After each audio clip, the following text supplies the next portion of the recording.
Hello, Country Meadows residents. We're going to start this book club, and some of you received the book already. It's called The Last Lecture. And for the next few days, we're going to read through this book together, and or just follow along, or if you don't have a book, just listen up. It's a very interesting book. It's by Randy Pausch, I believe the name is, and he was a professor at Carnegie Mellon, and he had terminal cancer a number of years ago, I think in 2008, and he passed away at that year as well. But he wrote a book about what would be his final lecture, and I don't know exactly what he talks about. I didn't read the book except for a small portion. But it's not about death and dying.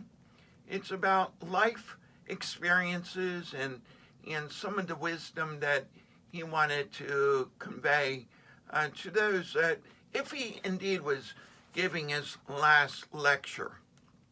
It says right on the cover here, more than 5 million copies sold. So it was a pretty popular book.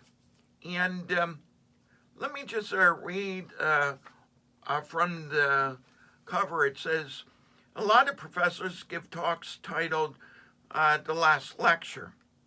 Professors are asked to consider their demise and ruminate on what matters most to them.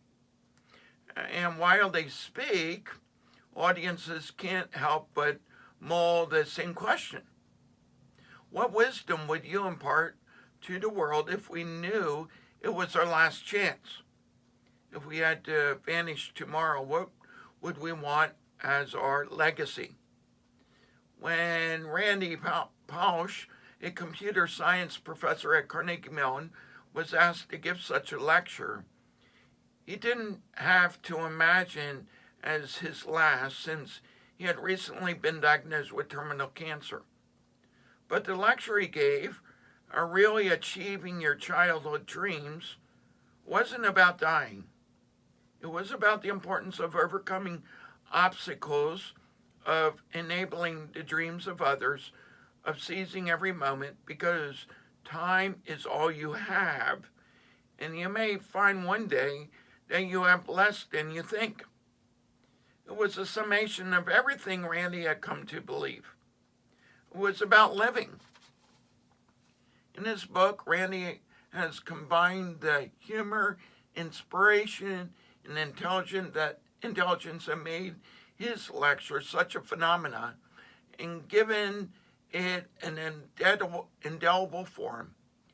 It is a book that will be shared for generations to come.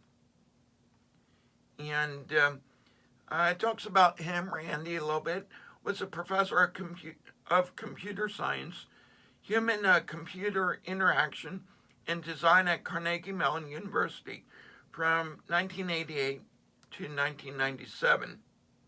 He taught at the University of Virginia, an award-winning teacher and researcher. He worked with Adobe, Google, Electronic Arts, and Walt Disney Imaging, and pioneered the Alice Project. Co-author was Jeffrey Zallo, was a Wall Street journalist, columnist who attended the last lecture and wrote the story that helped fuel worldwide interest in it. He was also a Carnegie Mellon alumnus, an author, and a prolific speaker who spread the message of the book to an even wider audience. So let's begin in the last lecture. And we'll read for maybe about half an hour or so. And there's 61 chapters, and the chapters are relatively short. So let me go on, and we're just going to read the foreword by Jay I think it's Jay or Jai Pausch, I think the wife of Randy. The day the last lecture appeared in bookstores in April 2008, I took Randy out for a celebratory lunch at Olive Garden, where I ordered champagne to toast his accomplishment. My exuberance wasn't because of the book sales or its Amazon.com ranking, but rather because the project, what you are holding in your hand, has already been a success. Randy has been intellectually and emotionally engaged in telling his stories.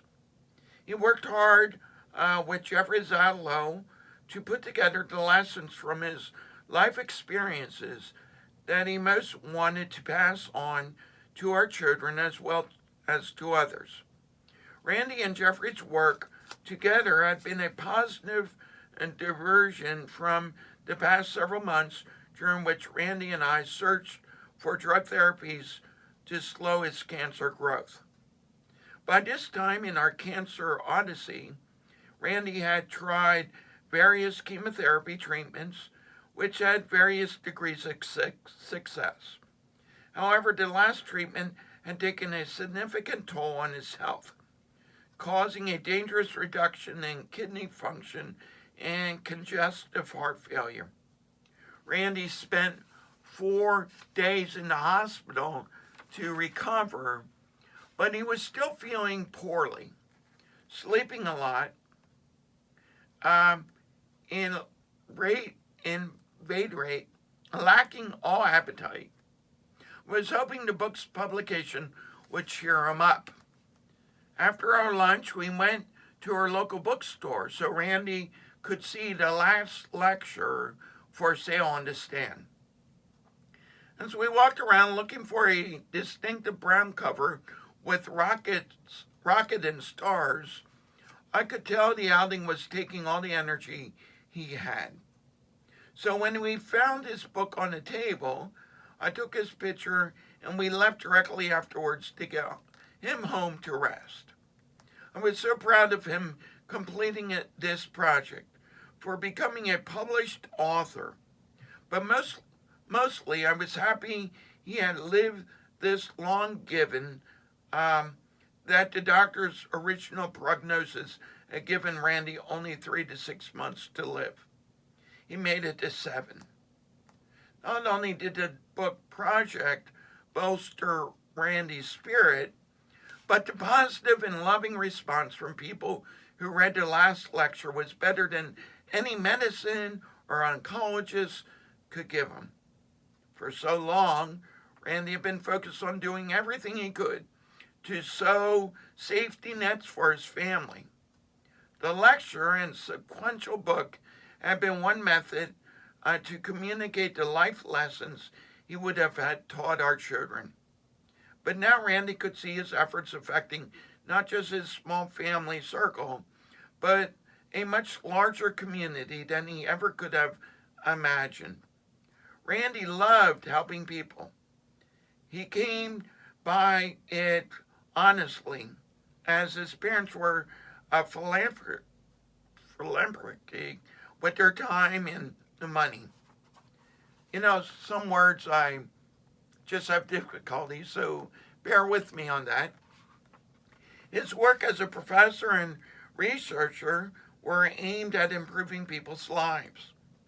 The last lecture's success gave him a sense of accomplishment and peace, which was so meaningful to him that he slowly succumbed to the disease. Even now, even though Randy had been dead since July of 25th, 2008, people who've never met me reach out to tell me how much Randy's book touched them and the difference it made in their lives. I receive cards and letters of encouragement to make it through my loss and grief, with wishes for a happy birthday or a Christmas or New Year's. I am so touched that people still hold my family in their hearts and reach out to express their concern for us.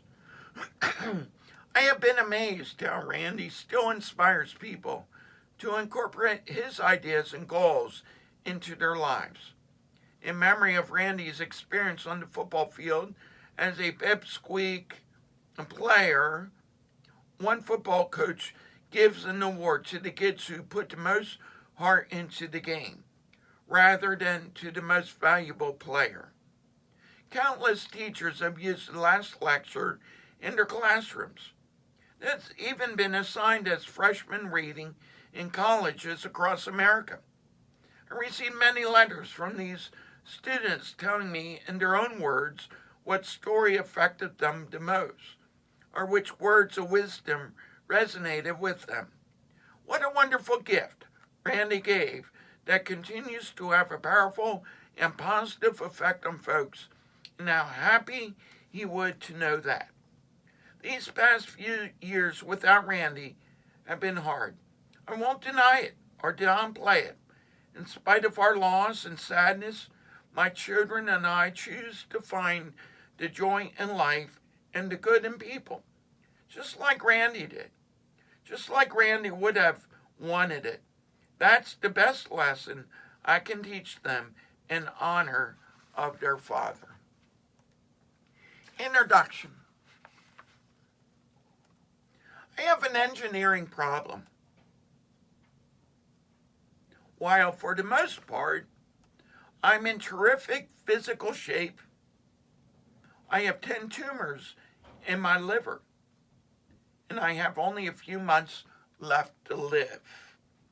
I'm a father of 3 young children and married to the woman of my dreams. While I could easily feel sorry for myself, that wouldn't do them in, or me, or any good. So how to spend my very limited time?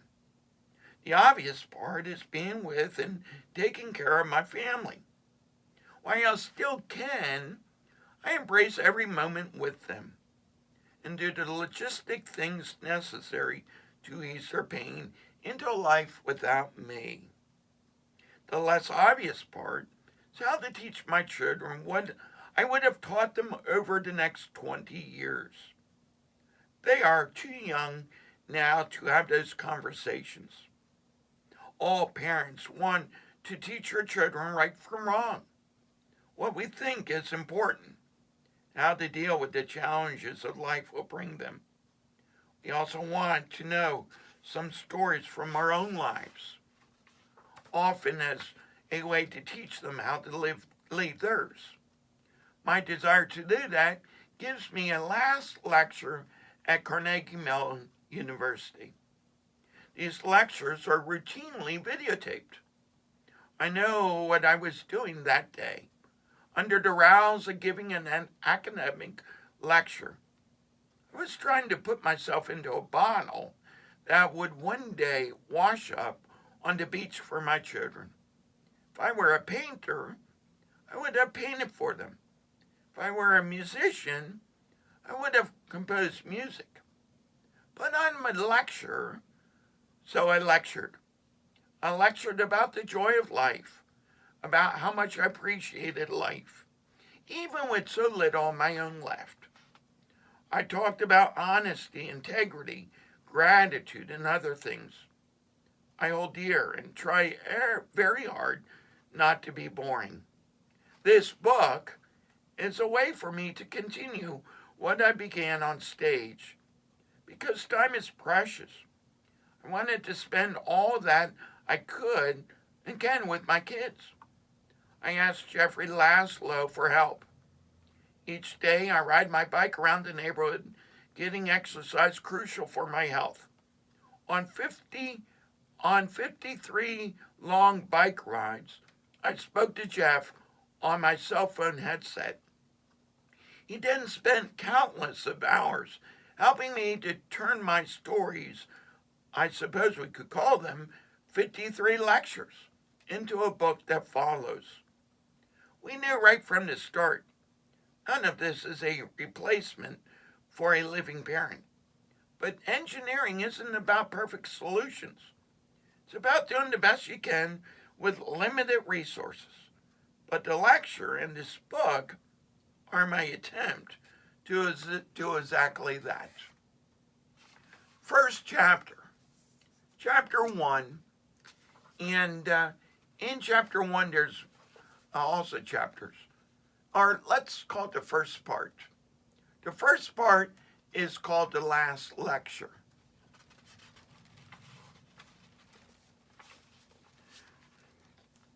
An injured lion still wants to roar. A lot of professors give talks entitled The Last Lecture. Maybe you've seen one. It's become a common exercise on college campuses. Professors are asked to consider their demise, to ruminate on what matters most to them. And while they speak, audiences can't help but mull the same question: what wisdom would we impart to the world if we knew it was our last chance? We had to vanish tomorrow. What would we want as our legacy? For years, Carnegie Mellon had a last lecture series. But by the time organizers got around to asking me to do it, they renamed their series Journeys, asking selected professors to offer reflection on their personal and professional journeys. Wasn't the most exciting description, but I agreed to go with it. I was given the September slot. At that time, I had already been diagnosed with pancreatic cancer, but I was optimistic. Maybe I'll be among the lucky ones who survive. While I went through the treatment, those running lecture series kept me sending. While I went through treatment, those running lecture series kept sending me emails. What will you be talking about? They asked. Please provide an abstract. There's a formality in academia that cannot be ignored, even if a man is busy with other things, like trying not to die. By mid-August, I was told that a poster for my lecture had to be printed. So I have to decide on a topic. That very week, however, I got the news. My most recent treatment hadn't worked. I had just months to live. I knew I could cancel the lecture. Everyone would understand. Suddenly there were so many other things to be done. I had to deal with my own grief and the sadness of those who loved me. I had to throw myself into getting my family affairs in order, and yet, despite everything, I couldn't shake the idea of giving the talk. I was energized by the idea of delivering a last lecture that really was a last lecture. What could I say? How would it be received? Could I even get through it? They'll let me back out, I told my wife, Jay, but I really wanted to do it. Jay, pronounced Jay, had always been my cheerleader. When I was enthusiastic, she was. But she was leery of this whole last lecture idea. We just moved from Pittsburgh to southeastern Virginia. So after my death, Jay and the kids could be near their family. Jay felt that I ought to be spending my precious time with our kids, or unpacking our new house, rather than devoting my hours to writing the lecture and then traveling back to Pittsburgh to deliver it. Call me selfish, Jay told me, but I want all of you. Any time you spend working on this lecture is lost time, because it's time away from the kids and from me. I understand where she was coming from. From the time I gotten sick, I had made a pledge to myself to defer to Jay and honor her wishes. I saw that's my mission, to do all I could to lessen the burden in her life brought upon by my illness. That's why I spent many of my waking hours making arrangements for my family without me. Still, I could not let go of my urge to give this last lecture. Throughout my academic career, I've given some pretty good talks. But being considered the best speaker in a computer science department is like knowing as the tallest of the seven dwarfs. And right then, I had the feeling that I had more in me that if I gave it my all, I might be able to offer people something special. Wisdom is a strong word, but maybe that's what it was. Maybe that was it. Jay still wasn't happy about it. We eventually took the issue to Michelle Rice's, the psychotherapist who began seeing a few months earlier. She specialized in helping people when one member is confronting a terminal illness. I know Randy, Jay told the doctor, Rice. He's a workaholic. I know just what he'll be like when he starts putting the lecture together. It'll all be all consuming. The lecture, she argued, would be an unnecessary diversion from the overwhelming issues we were grappling with in our lives. Another matter upsetting Jay, to give the talk as scheduled, I would have to fly to Pittsburgh the day before, which was Jay's 41st birthday. This is my last birthday we'll celebrate together, she told me. You're actually going to leave me on my birthday? Certainly, the thought of leaving Jay that day was painful to me, and yet I couldn't let go of the idea of the lecture. I had to come to see it as the last moment of my career, as a way to say goodbye to my work family. I also found myself fantasizing about giving a last lecture that would be the auditory equivalent of a retiring baseball slugger driving one last ball into the upper deck. I had always liked the final scene in The National, when the aging, bleeding ball player Roy Hobbs miraculously hit that towering home run.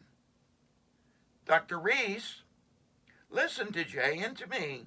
In Jay, she said, she saw a strong, loving woman who had intended to spend decades building a full life with a husband, raising children to adulthood.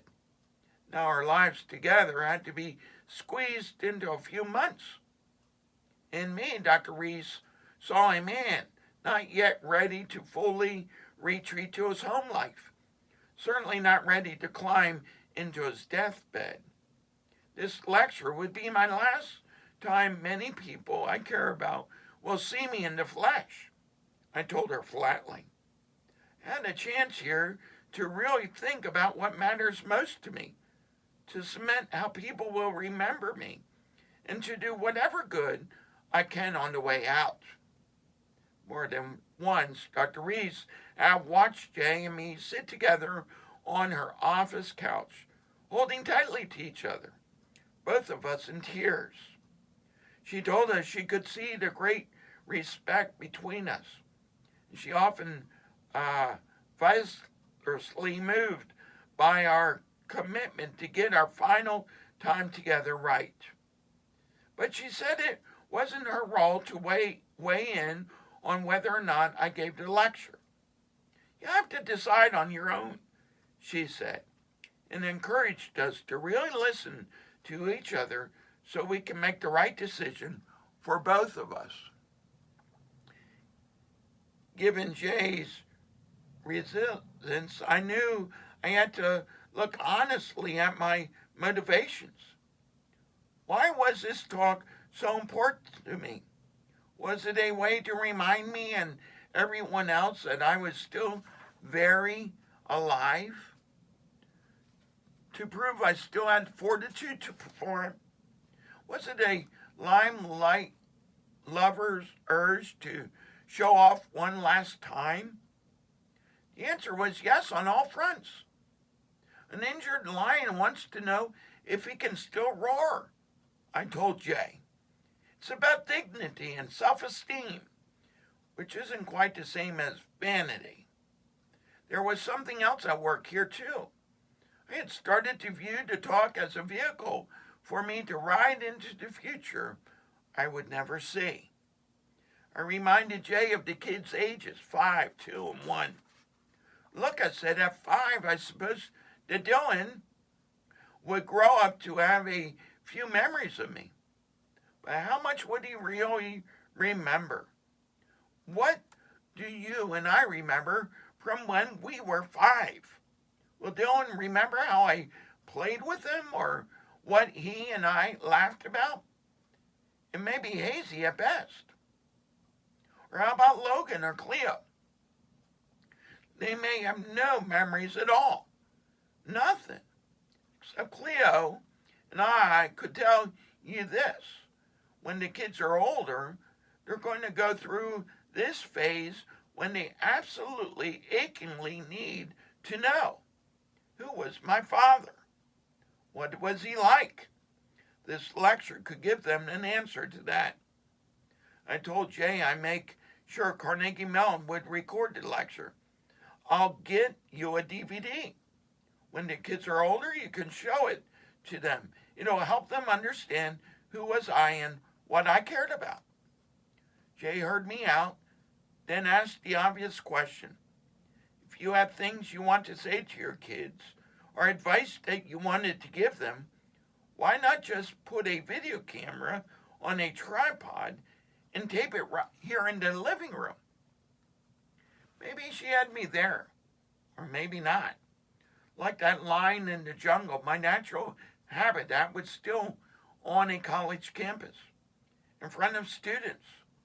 One thing I learned, I told Jay, is that when parents tell children things, it doesn't hurt to get some external validation. If I can get an audience to laugh and clap at the right time, maybe that would add gravitates to what I'm telling the kids. Jay smiled at me, her dying showman, and finally relented. She knew I'd been yearning to find ways to leave a legacy for the kids. Okay, perhaps this lecture could be an avenue for that. And so with Jay's green light, I had a challenge before me. How could I turn this academic talk into something that would resonate with our kids a decade or more up the road? I knew for sure that I didn't want the lecture to focus on my career. My medical saga was what it was, and I already been over and over it. I had little interest in giving a discourse on, say, my insights into how I cope with disease or how it gave me new perspectives. Many people might expect the talk to be about dying, but it had to be about living. What makes me unique? That was the question. I felt compelled to answer. Maybe answering that would help me figure out what to say. I was sitting with Jay in the doctor's waiting room at Johns Hopkins awaiting yet another pathology report. I was bouncing my thoughts off of her.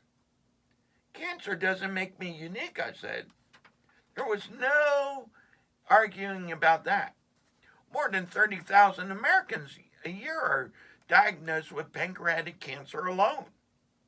I thought hard about how I defended myself or defined myself as a teacher, a computer scientist, a husband, a father, a son, a friend, a brother, a mentor to my students. Those were all roles I value, but didn't any of those roles really set me apart? Though I always had a healthy sense of self, I knew this lecture needed more than just our bravado. I asked myself, what do I alone truly have to offer? And then, there, in, there in the waiting room, I suddenly knew exactly what it was. It came to me in a flash.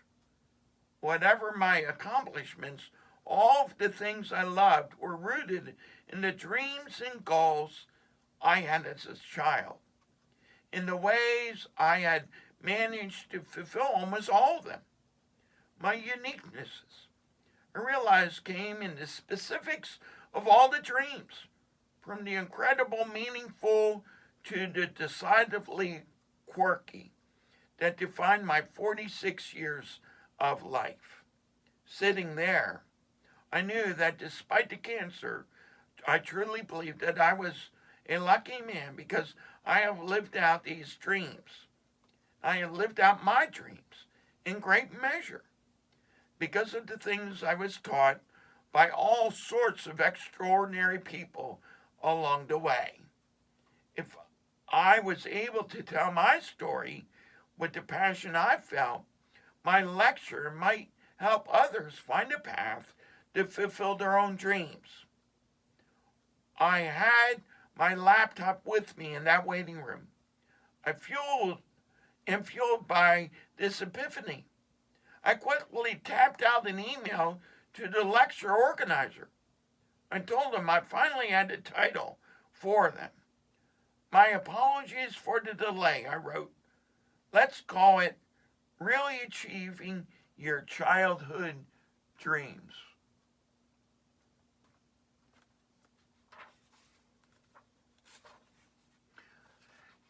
Chapter 2 of the first part. My life in a laptop. How excitingly do you catalog your childhood dreams? Let me read that again. How exactly do you catalog your childhood dreams? How do you get other people to reconnect with theirs? As a scientist, these weren't the questions I typically struggled with. 4 days I sat at my computer in our house in Virginia, scanning slides and photos as I built a PowerPoint presentation. I've always been a visual thinker, so I knew the talk would have no text, no word script. But I amazed 300 images of my family, students, colleagues, along with dozens of offbeat illustrations that could make a point about childhood dreams. But a few words on certain slides, bits of advice, sayings. Once I was on stage, those were supposed to remind me what to say. As I worked on the talk, I rise from my chair every 90 minutes or so to interact with the kids. Jay saw me trying to remain engaged in family life, but she still thought I was spending way too much time on the talk, especially since we arrived in our new house. She naturally wanted me to deal with the boxes piled everywhere. At first, Jay didn't plan to attend the lecture. She felt she needed to stay in Virginia with the kids to deal with the dozens of things that needed to get done in the wake of our move. I kept saying, I want you there. The truth was, I desperately needed her there. And so she eventually agreed to fly to Pittsburgh on the morning of the talk. I had to get to Pittsburgh a day earlier, however, so at 1:30 p.m. on September 17th, the day Jay turned 41, I kissed her and the kids goodbye and drove to the airport. We had celebrated her birthday the day before with a small party at her brother's house. Still, my departure was an unpleasant reminder for Jay that she'll now be without me for this birthday and all the birthdays to come. I landed in Pittsburgh and was first met was met at the airport by my friend Steve Seabolt, who flew in from San Francisco. We had bonded years earlier when I did a sabbatical at Electronic Arts, the video game maker where Steve is an executive. We've become as close as brothers. Steve and I embraced Steve and I embraced, hired a rental car and drove off together, trading galleons of trading galleon humors. Steve said he'd just been to the dentist, and I bragged that I didn't need to go to the dentist anymore. We pulled into a local diner to eat, and I pulled my laptop on the table. I flashed quickly through my slides, now trimmed to 280. It's still way too long, Steve told me. Everyone will be dead by the time you're through with your presentation. The waitress, a pregnant woman in her 30s with dishwasher blonde hair, came to our table just as a photo of my children was on the screen. Cute kids, she said, and asked for their names. I told her, well, that's Dylan, Logan, Cleo. The waitress said her daughter's name was Cleo, and we both smiled at the coincidence. Steve and I kept going through the PowerPoint, with Steve helping me focus. When the waitress brought our meals, I congratulated her on her pregnancy. You must be overjoyed, I said. Not exactly, she responded. It was an accident. As she walked away, I couldn't help but be struck by her frankness. Her casual remark was a reminder about the accidental elements that play into both our arrival into life and our departure into death. Here was a woman having a child by accident that she surely would come to love. As for me, though, the accident of cancer, I'll be leaving 3 children to grow up without my love. An hour later, alone in my room at the hotel, my kids remained. An hour later, alone in my room at the hotel, my kids remained in my head as I continued to cut and rearrange images from the talk. The wireless internet access in the room was spotty, which was exasperating because I was still combing the web, looking for images. Making matters worse, I was starting to feel the effects of the chemo treatment I received days before. I had cramps, nauseous, and diarrhea. I worked until midnight, fell asleep, and then woke up at 5 a.m. in a panic. Part of me doubted that my talk would work at all. I thought to myself, this is exactly what you get when you try to tell your whole story in an hour. I kept tinkering, rethinking, reorganizing. By 11 a.m., I felt I had a better narrative arc. Maybe it would work. I showered, got dressed, and at noon, Jay arrived from the airport, joined me and Steve for lunch. It was a solemn conversation with Steve vowing to help look after Jay and the kids. At 1:30 p.m., the computer lab on campus, where I spent much of my life, was dedicated in my honor. I watched the unveiling of my name over the door. At 2:15 p.m., I was in my office, feeling awful again, completely exhausted, sick from chemo, and wondering if I had to go on stage wearing the adult diaper I bought as a precaution. Steve told me I should lie down on my office couch for a while, and I did. But I kept my laptop on my belly so I can continue to fiddle and cut another 60 slides. At 3:30 p.m., a few people have already begun lining up for my talk. At 4 p.m., I aroused myself off the couch, started to gather my props for the walk across campus to the lecture hall.